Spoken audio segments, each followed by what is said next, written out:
Hey guys, it's your boy Tez MMO. What's up, everybody? Welcome to the Bro Squad here. We're going to talk about the Jewel Raid for 7 nights today and how you can auto this pretty simply, having the right setup. You can actually do auto mode on it, and I'm going to show you how to do that. So first, let's start off with masteries. Masteries are pretty simple. Nothing new here, Jewel Raid. So this is what it's 10 to 40, what you're looking at. 45 to 75. 80 to 110. And 115 to 145. Simple enough. Next, let's head over to our raid, and we're going to look at the comp and then how you put up the auto raid itself. So we're going to be on 7 here. So this is your team comp. You're going to start off with Sebastian. Sebastian has pretty much the max everything. I tried to max everything for highest damage output, just to kill it faster, time-wise.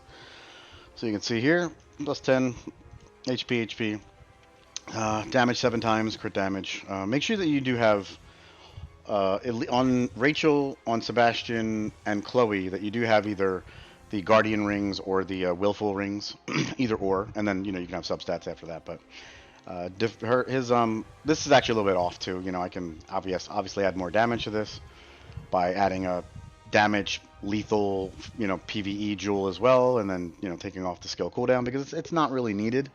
I just have it here. It's not a big deal though either way. All right, and then over here, same thing, skill cooldown.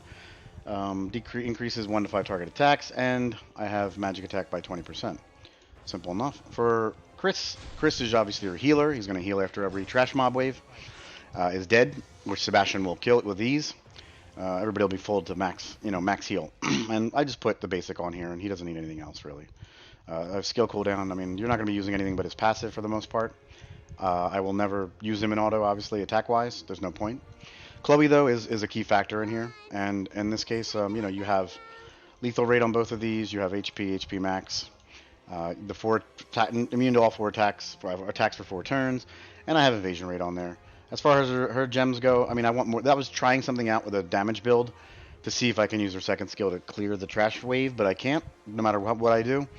It cannot be done. If somebody can do it, great. I'd love to see that video on how you did it, because I would like to add to that, but I haven't. I've tried everything. And I would put more defensive stuff on here instead of these jewels. Skill cooldown, 1 to 5 of target attacks, magic attack 20. And again, the skill cooldown is not needed on her either, but I just have it on there, so it's whatever. Rachel, simple. I have lethal speed mix just because I didn't want the speed to be too high over Eris. I actually might switch this out, go back to speed just because I like speed. And I believe it's still not as bad. She doesn't beat Eris either way, so I should be okay. Yeah, we're only at 79, and Eris was at 80, so it's fine. You can do speed. I like doing speed. Okay. Same thing. 4 turns. Evasion rate is what I have on her. And again, I don't really have. This is not going to work anyway because it's in this raid. It will work in other raids, but this one, magic damage, is the only thing that will cause damage. The boss is immune to physical damage. Over here, physical attacks, 1 to 5 target, physical attack 20%, and skill cooldowns. Again, basic stuff. Nothing major. Eris has obviously the highest speed at 80, and I did that with these. Being that they're the highest ones you can get for PvE. If you really want to go crazy, and because your damage is not going to really matter, you can actually switch it out to make sure that she always has the highest speed by adding in, obviously things like this that have 30 and 30, which will give her 60, right? And you can also add a jewel in there, which will give her another max, speed for 3. So you can add that as well. And I don't really have anything on her, but I mean, again, you can add stuff on her, but she's tanky enough as it is, the way she is. So she's not going to be an issue if you don't have the proper stuff for her. Here, same thing, 10% cooldown, 20%. On this one, you do need the cooldown, by the way, just in case, right? So I would keep it on there. You don't really need it, but it doesn't hurt. So that's pretty much the setup. Now, auto repeat is the big way, is the key here to making sure that your Sebastian's skill is 1, your Chloe's second skill is 2, and your Sebastian's ultimate is 3.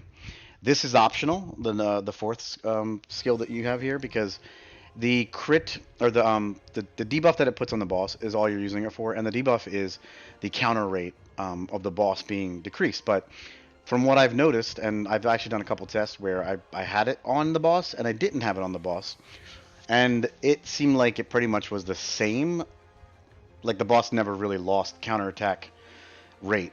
And I'm like, well, what's the point in, applying that debuff to the boss and showing it on the boss when it actually doesn't really work? I mean, it was like 1 or 2 off from not having it all. So to me, it doesn't make sense to have it. But, to each his own.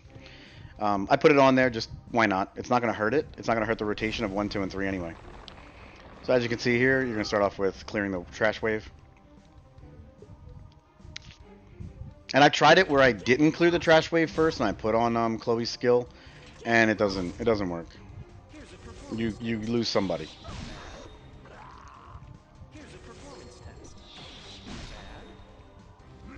All right, so he should do his skill next, and then my Chloe should do something after that. Hopefully.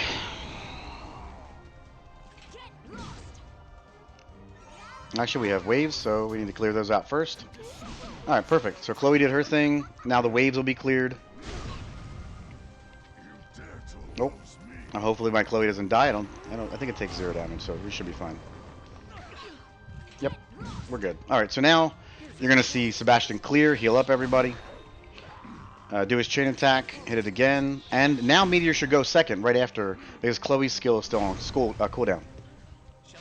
So that's why you set it up that way. You're going to generally get it off most of the times back to back anyway, so it won't matter. This is probably the best setup I've found so far. I've actually tried a couple other setups too, like adding less speed to Chloe, for example. And what I noticed was she doesn't use her second skill before Eris does an auto attack, and it messes up everything. So make sure that Chloe has second highest speed next to Eris. Shall we experiment? Nice. This is it. And that's pretty much going to be the whole fight. So, I'll let it go. I'm not really going to say anything, but you can see the whole thing going off, and it should be around 5 minutes to 5 minutes and 30 seconds on average is what I usually get for the auto run. Thanks, guys. Make sure you hit the sub button. And jump in our Discord, which will be posted as well. And also follow my Twitch, because I do stream online every couple days, like 2 to 3 days a week, 7 nights as well. All right? Thanks, guys. Shall we experiment? Nice. This is it. Here's a performance test. Here's a performance test.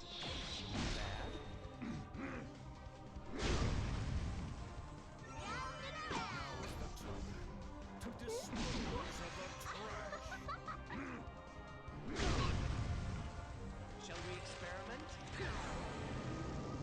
Nice. This is it. An opportunity.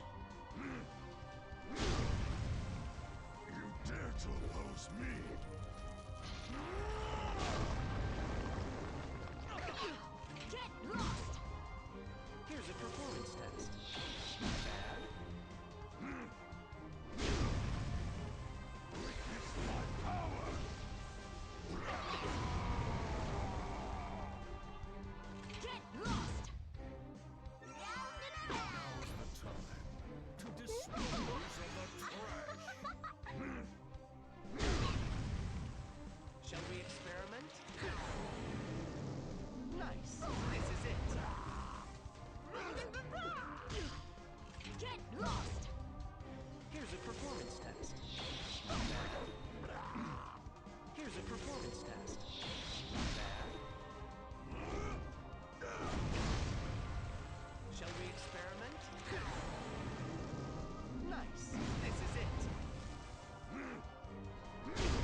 Here's a performance test.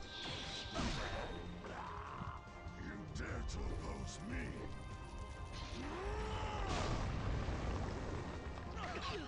Get lost! To dispose of the trash.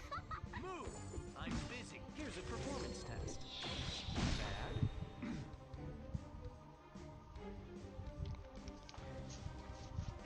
All right, well, if you guys have stuck around to the end and you just saw that, as you can see, I could have done it in 5 minutes, under 5 minutes actually, if the meteor had gone off, but obviously it didn't, and the way the rotation works. So, sometimes it'll happen, sometimes it won't happen. It just depends on the actual RNG. That's all. That really is all it is. So let's get out of here, and pretty much, yeah, saw how it's done now. Thanks, guys.